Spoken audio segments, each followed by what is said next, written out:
Magnifique témoignage. J'aimerais vous emmener dans Jean, chapitre 11. C'est une histoire qu'on connaît très bien. C'est une histoire d'une richesse incroyable. Je ne sais pas si je vais terminer aujourd'hui, donc je vais peut-être couper la prédication en deux, parce qu'il y en a tellement à dire, tellement à dire. Alors Jean, chapitre 11 nous parle de qui? Lazare. On ne va pas tout lire, bien sûr. Hein. Je vais prendre des passages significatifs, des passages qui m'ont personnellement touché. Et par exemple, au verset 3, il est dit, les sœurs envoyèrent dire à Jésus, Seigneur, voici celui que tu aimes est malade. C'est magnifique comme phrase. Et cette phrase est adressée à chacun d'entre nous. Jésus nous aime. Jésus nous aime, et même si nous sommes malades, il nous aime quand même. Est-ce qu'on a conscience de ça? Après avoir entendu cela, Jésus dit, cette maladie n'est point à la mort, mais elle est pour la gloire de Dieu, afin que le Fils de Dieu soit glorifié par elle. La maladie, ici, je l'ai associée au péché. Alors en Christ, c'est cela dont il est question aujourd'hui, en Christ, la maladie du péché ne nous emmène pas à la mort définitive. C'est ce que Jésus est en train de dire. Avec moi, ce péché ne vous emmènera pas à la mort définitive. Parce que si vous prenez Genèse chapitre 1, verset 26, vous allez voir que Dieu dit, faisons l'homme à mon image. Faisons l'homme à mon image. Et si on s'arrête là, on dit, ben oui, on est créé à l'image de Dieu. Et si on continue, il y a quelque chose de très important qui est noté. C'est qu'on avait la puissance de Dieu. Parce que Dieu nous a donné la puissance de dominer sur tout. Sur tout. Et comme j'ai dit, Adam et Ève ont péché. Et on a perdu cette puissance. Mais on a perdu l'éternité également. Parce que Adam et Ève étaient immortels. Et on a perdu l'éternité. Et Jésus dit, mais cette maladie que tu as aujourd'hui, elle ne va pas t'emmener à la mort définitive. Avec moi, elle ne t'emmènera pas à la mort définitive. Mais elle est faite pour la gloire de Dieu. Et c'est ce que chacun nous sommes ce matin. En Christ, nous sommes la gloire de Dieu. Parce que nous sommes le royaume de Dieu sur terre. Parce que Christ habite en nous. Est-ce qu'on en a conscience ce matin? Est-ce qu'on a conscience qu'aujourd'hui, on domine à nouveau par l'esprit qui est en nous sur tout esprit malin? Est-ce qu'on en a conscience? Est-ce qu'on a conscience qu'au lieu de pleurer sur notre sort, on est capable de dire au nom de Jésus, arrière? Et tout esprit recule. C'est ça que Jésus est en train d'expliquer. Je vais te sauver, je vais te sortir de cette maladie. Moi, il y a quelque chose qui m'a fait rire. Le verset 6. Jésus apprend que Lazare est malade, il court pour le sauver. Bah non. Ah bah je vais rester 2 jours de plus sur place, tiens. Qu'est-ce que ça montre? Ça montre que Jésus connaît sa puissance. Ça montre que Jésus a son temps. Des fois on pleure, des fois on prie pour sauver tel. Seigneur, sauve telle ou telle personne. Seigneur, guéris telle ou telle personne. Calme-toi, c'est moi qui gère. Je gère. Je reste 2 jours de plus. Comme ça te permettra encore de prier, persévérer, être patient. C'est tout ce qui est expliqué derrière ces choses. Et au bout d'un moment, Jésus dit, ben retournons en Judée. Ah, ses disciples ont dit, oh, là, fais attention à toi. Parce que la dernière fois, il voulait te lapider. Alors tu vas quand même pas y retourner. Alors il a, au verset 9, une réponse qui est bizarre. Une réponse qui est bizarre. N'y a-t-il pas 12 heures au jour? Si quelqu'un marche pendant le jour, il ne bronche point, il ne trébuche point, si vous préférez. Parce qu'il voit la lumière de ce monde. Mais si quelqu'un marche pendant la nuit, il bronche, parce que la lumière n'est pas en lui. On est en train de se demander, mais pourquoi Jésus dit cela? Pourquoi il répond ainsi à ses disciples? La première partie, en fin de compte, il parle du fait de marcher dans la volonté de Dieu, et c'est ce qu'il est en train de faire. Il marche dans la volonté de Dieu. Et de ce fait, il est en sécurité. Et si on va en 1 Jean, chapitre 1, verset 7, on va commencer même avant. Si nous disons que nous sommes en communion avec lui et que nous marchons dans les ténèbres, nous mentons. Et nous ne pratiquons pas la vérité. Mais si nous marchons dans la lumière, comme lui, et lui-même dans la lumière, nous sommes mutuellement en communion, et le sang de Jésus, son Fils, nous purifie de tout péché. Notre vie est illuminée par la lumière de Dieu. Et cette lumière qui est en nous nous montre qui est réellement Dieu. Il révèle à notre esprit qui est réellement Dieu. Et ça nous, je ne vais pas dire que ça nous force, mais je vais dire que ça nous pousse à avoir cette crainte de Dieu, à avoir ce respect profond pour qui il est. On ne voit plus Dieu comme un juge, mais on voit Dieu comme un père qui aime son enfant. Et c'est ce qu'il est pour chacun d'entre nous ce matin. On aime ce Dieu. Parce qu'on vit dans la lumière, parce qu'on est en communion avec lui, et parce qu'on sait qu'il a donné son Fils Jésus pour chacun d'entre nous. Et c'est le sang de Jésus qui aujourd'hui nous purifie. Pour ceux qui marchent dans les ténèbres, en fait, ce sont les voies du mal. Persister dans le péché. Un chrétien peut parfaitement pécher. Il peut. Vous savez que le premier épître de Jean fait cette distinction entre celui qui pratique le péché. Pratiquer, ça veut dire le faire au quotidien. On est dedans, on reste dedans, on s'y sent bien. Et chuter, c'est complètement différent. Ça nous permet de revenir à Dieu, de se mettre devant lui, de se mettre sous sa lumière, d'être éclairé, et comme le dit le chant, d'être pardonné. que ce trait qui est sur notre ardoise soit à nouveau effacé par Dieu lui-même. Et Jésus le savait. Vous savez pourquoi il craignait pas? Parce qu'il savait qu'il était en train de faire le plan de Dieu. Il accomplissait le plan de Dieu, mais il disait en fin de compte, mais je peux aller n'importe où. Ils ne me lapideront jamais. Puisque ma destinée, c'est la croix. Je vous rappelle qu'il a dit à Pierre, arrière de moi Satan. Il disait pas cette chose à Pierre, il disait ça au diable, qui avait en Pierre, qui l'empêchait de voir que Jésus allait à la croix. Jésus accomplissait le plan de Dieu. Et aujourd'hui dans nos vies, on accomplit, parce que nous sommes le plan de Dieu. On est ces lumières du monde. On est cette épouse, on le verra mardi, qui doit paraître devant Dieu, sans ride, sans tache et irréprochable. C'est ce que nous formons ensemble. Parce que Christ a enlevé cette maladie. Vous savez, pour celui qui n'est pas en Christ, cette maladie va l'emmener à la mort. Et une mort définitive. Nous, on passera simplement d'une mort physique à une vie spirituelle. Pour l'éternité. Pour l'éternité, mes bien-aimés. Pour l'éternité. Et c'est la volonté de Dieu pour chacun d'entre nous. Peut-être que ce matin, on se sent éloigné. Peut-être que ce matin, on se sent malade d'un péché qui est constant dans notre vie. Jésus te dit ce matin, t'inquiète pas. Je vais ôter ce péché. Parce qu'il est pour la gloire de Dieu. Parce que tu verras ce que tu seras après que j'aurai ôté ce péché. Est-ce que ça vous fait du bien, cette parole? De savoir que la puissance de Jésus, elle est là. La puissance du pardon. La puissance du fait que rien ne peut arrêter Jésus. Marie l'a dit. Rien ne peut tuer Dieu. Rien. Rien ne peut tuer votre âme. On peut tuer votre corps. Mais rien ne peut tuer votre âme. Parce que vous êtes éternel en Jésus-Christ. Parce que la maladie a été enlevée. Ce qui détruisait votre âme a été enlevé. Et pour Christ, en fin de compte, son ami Lazare dormait. J'aime bien cette parole, il dormait. Pendant des années, on a dormi. On a dormi sur ce qui concernait les choses de Dieu. On a dormi sur le salut. Et bien plus grave, on a dormi sur nos péchés. On était inconscients de nos péchés. Inconscients que cette maladie allait nous emmener à la mort. Et j'ai bien aimé cette parole, Seigneur, voici celui que tu aimes est malade. On a entendu le message. Combien de fois on a prié? Peur des bien-aimés pour que le Seigneur les saisisse. Seigneur, celui que tu aimes est malade. Seigneur, sauve mon frère, sauve ma sœur, sauve mon voisin. Combien de fois on a prié? Est-ce qu'on avait cette foi en nous? D'attendre la réponse de Jésus? T'inquiète pas, cette maladie ne l'emmènera pas. Et là, je ne parle pas de la maladie qui tue le corps, je parle de la maladie qui tue l'esprit. T'inquiète pas, je vais la sauver ou je vais le sauver. On verra vers la fin. Parce que ce que je ne vous ai pas dit, c'est qu'en fin de compte, je suis en train de vous donner la conclusion de la prédication. C'est la conclusion, le début de la prédication et la conclusion. En Christ, la maladie du péché ne nous emmène pas à la mort.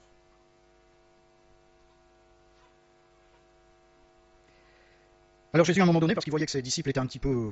ils ne comprenaient pas trop ce qu'il lui disait, quand il a dit « Mon ami, dors », ses disciples lui disent « Mais s'il dort, il sera guéri ». En fin de compte, Jésus est en train de lui parler de la mort, la vraie mort définitive. Alors Jésus leur a dit « Lazare est mort ». C'est ce que nous étions dans le péché. Nous étions morts. C'est Jésus qui le dit « Tu es mort dans ton péché ». Et à cause de vous, afin que vous croyiez, je me réjouis de ce que je n'étais pas là. Ça, c'est important. Ça, c'est très important. On oublie souvent que, des fois on prie, et on prie, mais on se dit, peut-être dans notre cœur, on se dit, mais il n'est pas présent, je ne sais pas s'il pourra intervenir, je ne sais pas si... si vous lisez l'histoire du centenier, il a été voir Jésus, il a dit, mais mon serviteur est malade, celui que j'aime, il est malade. Et en fait, compte, c'est les gens qui devaient porter la nouvelle, ils étaient encore sur le chemin du retour, que le serviteur était déjà guéri. Ça prouve une chose, c'est que rien n'arrête la guérison de Jésus-Christ. Et il n'a pas besoin d'être présent physiquement. C'est intéressant pour nos prières, pour nos intercessions. Est-ce qu'on a cette foi de savoir que, à distance, le Seigneur nous écoute et il guérit?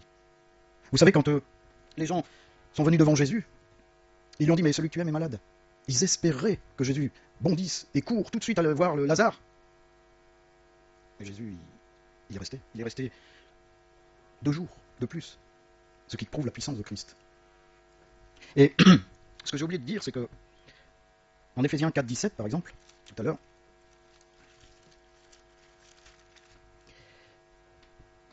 quand on parlait de marcher dans la lumière, Paul, dans Éphésiens, dit « Voici donc ce que je dis et ce que je déclare dans le Seigneur. Vous ne devez plus marcher comme les païens, qui marchent selon la vanité de leurs pensées. Ils ont l'intelligence obscurcie, ils sont étrangers à la vie de Dieu à cause de l'ignorance qui est en eux, à cause de l'endurcissement de leur cœur. Ayant perdu tout sentiment, ils se sont livrés au dérèglement pour commettre toute espèce d'impureté jointe à la cupidité. Mais vous, mes bien-aimés, ce n'est pas ainsi que vous avez appris Christ. Si du moins vous l'avez entendu, et si conformément à la vérité qui est en Jésus, c'est en lui que vous avez été instruits à vous dépouiller par rapport à votre vie passée du vieil homme qui se corrompt par les convoitises trompeuses, à être renouvelé dans l'esprit de votre intelligence et à revêtir l'homme nouveau, créé selon Dieu, dans une justice et une sainteté que produit la vérité. C'est ce qui est de plus difficile.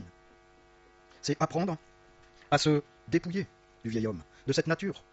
Vous savez que, j'ai dit ça à quelqu'un vendredi soir, on a tendance à prier et de dire Seigneur, fais ça pour moi, Seigneur, fais ça pour moi, Seigneur, fais ça pour moi. Et je lui ai dit, mais regarde les miracles que Jésus a fait. Il demandait une chose à la personne, soit d'avancer sa main, soit de se lever. Merci. C'est-à-dire qu'il demande à la personne une contribution. Et ça, on l'oublie souvent. Vous savez que, quand on parle de repentance, par exemple, on ne demande pas seulement au Seigneur de nous pardonner ce péché qu'on est en train de lui dire, mais on est en train de déclarer au Seigneur, Seigneur, mais je vais faire demi-tour, je vais plus faire cette chose. Je ne le ferai plus, c'est ça la repentance. C'est-à-dire que, on sait que le Seigneur va agir, mais le Seigneur attend de nous qu'on soit honnête et sincère, c'est-à-dire qu'on se bat contre ces choses qui sont en nous. Et c'est ainsi qu'on a appris Christ. C'est ainsi qu'on a appris Christ. À être pur devant lui, à être saint devant lui. Quand je disais que Dieu nous avait fait à son image, c'est-à-dire qu'aujourd'hui, lorsqu'il nous regarde, il voit son Fils Jésus.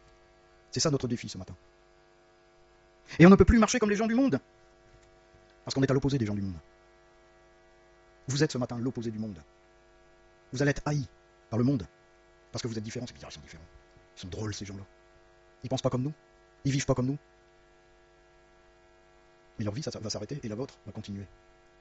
Vous savez, quand vous pensez aux noces de l'agneau, c'est magnifique. C'est magnifique les noces de l'agneau. Il y aura votre nom, vous savez, ce petit caillou blanc, sur lequel votre nom va être marqué, un nom nouveau. Le nouveau nom que Dieu vous aura donné. Je ne sais pas si vous avez déjà été invité dans un mariage ou autre, où vous aviez votre nom, alors déjà on regarde tous où on est placé. Et là on sera aux noces de l'agneau avec ce nom nouveau sur ce caillou blanc. C'est ce que Paul l'Apocalypse vous dit. Quel bonheur. Quel bonheur. Quel bonheur tout ça parce que Christ a dit un jour, cette maladie que tu as en moi, elle n'existe plus. Mais aujourd'hui je te demande de marcher comme moi j'ai marché. Je te demande de me suivre, on verra après, de porter ta croix. Parce qu'on sait qu'on va être persécuté, parce qu'on sait qu'on va connaître les mêmes souffrances que Jésus. Est-ce que vous en êtes conscient?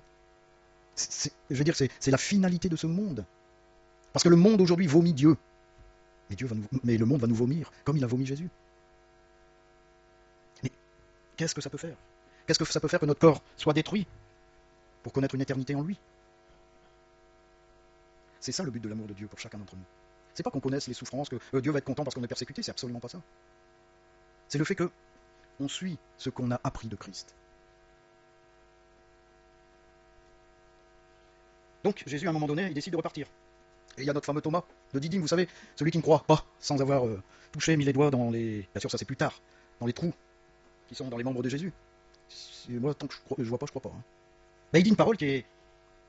Il dit aux autres disciples, allons aussi, afin de mourir avec lui. En fin de compte, c'est une prophétie qu'il donne. Parce que si on va au chapitre 12, je vais dire à partir du verset 23, Jésus leur répondit, l'heure est venue où le Fils de l'homme doit être glorifié. En vérité, je vous le dis, si le grain de blé qui est tombé en terre ne meurt, il reste seul. Mais s'il meurt, il porte beaucoup de fruits. Celui qui aime sa vie la perdra, et celui qui hait sa vie dans ce monde la conservera pour la vie éternelle. Si quelqu'un me sert, qu'il me suive, et là où je suis, là aussi sera mon serviteur. Si quelqu'un me sert, le Père l'honorera. Pour avoir une récolte, il faut une mort. Si vous voulez porter du fruit, ce matin, il faut mourir. Il faut mourir à soi-même. C'est ce que, sans le savoir, Thomas dit. Si tu veux suivre Christ, il faut que tu meures à toi-même. Parce que tu seras toujours sur le piédestal de ta vie, alors que c'est Christ qui doit y être. Paul disait, car j'ai tant aimé Christ que la mort m'est un gain. Philippiens 1, 21. J'ai tant aimé Christ que pour moi mourir, je m'en fiche. Est-ce que c'est notre parole ce matin? J'aime tant Christ que je peux me faire tuer pour l'amour de Christ. Nos amis iraniens ont tout quitté. Tout. Demandez-leur qu'ils vous montrent la maison où ils habitaient en Iran. Vous allez être humble devant ces gens-là. Et pourtant, c'est ce que Christ nous demande. Est-ce que tu es prêt à porter ta croix pour moi? Est-ce que tu es prêt à connaître les mêmes souffrances que moi j'ai connues? C'est ça, lorsqu'il dit de porter sa croix. De renoncer à nous-mêmes. C'est ça que ça veut dire. Tout est bien terrestre. Est-ce que tu es prêt à renoncer à ça? Est-ce que tu es prêt à les partager avec ceux qui souffrent? Il faut faire attention à ça. Parce qu'un jour, Jésus peut nous dire, mais quand j'étais nu, tu ne m'as pas habillé. Quand j'avais faim, tu ne m'as pas nourri. Et Jésus, je t'ai jamais vu nu, je t'ai jamais vu, t'avais faim. Mais si. Lorsque tu as rencontré quelqu'un qui avait faim, tu ne l'as pas nourri. Lorsque tu as rencontré quelqu'un qui était nu, tu ne l'as pas vêtu. Alors moi je te dis une chose ce matin, c'est que je ne te connais pas. Vous imaginez? Tout perdre. Parce qu'on aurait aimé les choses du monde, parce qu'on aurait aimé les richesses, Alors que Christ nous demande simplement de... Enfin simplement, il nous demande de porter notre croix. D'accepter de souffrir avec lui. D'accepter de monter à la croix avec lui et mourir sur la croix avec lui. Mais c'est rafraîchissant de savoir que Jésus nous aime. Il nous aime, tel qu'on est ce matin. Malade comme nous sommes. En sachant que si on vient à lui, il va faire ce miracle. Et on le verra vers la fin. Donc il faut mourir à soi-même pour porter du fruit. Comme le grain de blé. Et le Seigneur m'a donné cette image que le grain de blé, ça pouvait être lui aussi. Lui devait mourir pour que d'autres, c'est-à-dire nous soyons le fruit de Christ. On est le fruit de Jésus-Christ. Nous sommes chacun ce grain qui est issu du grain qui est mort. Et aujourd'hui, Christ attend de nous que nous portions les mêmes fruits par la puissance de son esprit. Alors est-ce que ce matin, tu es prêt dans ta vie de tous les jours à mourir à toi-même?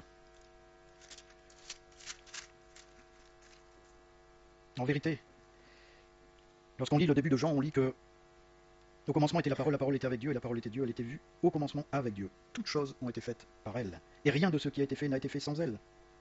En elle était la vie, et la vie était la lumière des hommes. La lumière, lui, dans les ténèbres ne l'ont point reçue. C'est ça tout le problème de ce monde aujourd'hui. C'est que Christ est encore là. Christ est encore présent avec sa grâce. Christ veut encore sauver ce matin. Mais les ténèbres refusent. Les ténèbres refusent de le voir, les ténèbres refusent la vérité.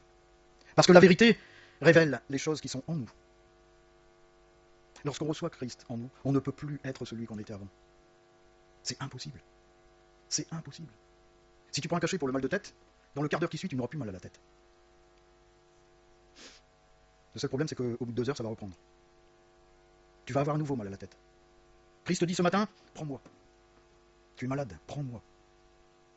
La différence avec la solution du monde, c'est que si tu prends Christ dans ta vie ce matin, tu n'auras jamais plus mal à la tête. Jamais plus. Parce que tu auras accepté cette vérité qui éclaire toutes les choses de ta vie. Vous savez, on vous a souvent répété, dans la police, c'était flagrant.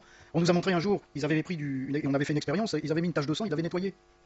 La personne est arrivée avec une lumière bleue, donc le carrelage était comme ça, vous voyez, magnifique. On a éteint les lumières, la personne est venue avec la lumière bleue. Oh, vous auriez vu la tache. Mais vous savez que quand Christ vient dans nos vies, cette vérité illumine. Mais elle ne fait pas que ça. Elle nettoie, elle lave, elle purifie. On a beau mettre la lumière bleue, il n'y a plus rien. Et c'est ce que Christ veut faire dans ta vie ce matin. Il te dit, t'inquiète pas, tu es malade, mais j'arrive en mon temps. Apprends à me connaître. Apprends à connaître cette puissance qui est en moi, et qui était auparavant en toi, mais qui a été écartée par le péché. Parce que la mort est la conséquence du péché. C'est ce que la mort de Lazare et la résurrection vient à dire. Et j'anticipe sur la deuxième partie, mais Jésus pleurait à cause de ça. Il pleurait pas parce que Lazare était mort, mais il pleurait parce qu'il voyait les conséquences du péché. Est-ce que tu veux vraiment accepter ce matin la lumière de Christ dans ta vie? Est-ce que tu veux vraiment accepter cette vérité? Parce que ça va t'obliger à changer radicalement. Ça va t'obliger à faire demi-tour dans tout ce que tu fais aujourd'hui, dans tout ce que tu es aujourd'hui, d'abandonner ton ancienne vie. C'est ce que j'ai dit à la personne que j'ai eue vendredi. Est-ce que tu as abandonné ta vie? Seigneur Jésus, je veux que tu sois la première place dans ma vie. Première erreur. Si tu commences ta prière comme ça, c'est cuit. Seigneur, prends toute la place dans ma vie. Toute la place. Toute la place.